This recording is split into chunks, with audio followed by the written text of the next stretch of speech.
I'm Max Dalton, and in this video, I'll show you how to change the email address associated with your Paramount Plus account. Step 1. Open a web browser, navigate to ParamountPlus.com, and then sign into your account if you're not signed in already. Step 2. Click your account name at the top of this screen to open a drop-down menu, and then click Account in this menu. The account screen is displayed.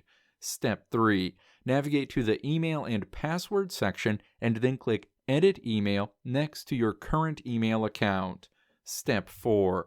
Open the email account that's currently associated with your Paramount Plus account and then open the email with a subject line that reads Update your Paramount Plus email address. Click the link where you're prompted to change your Paramount Plus account email address. You'll be routed to a page where you can change your email address. Step 5. Enter what you want to be the new email address that's associated with your Paramount Plus account in both fields and then click Confirm. This will be the email account associated with your Paramount Plus account going forward. Let me know if this video helped you out in the comments below. If you liked what you saw here, click the video links on the right side of the screen to check out another video.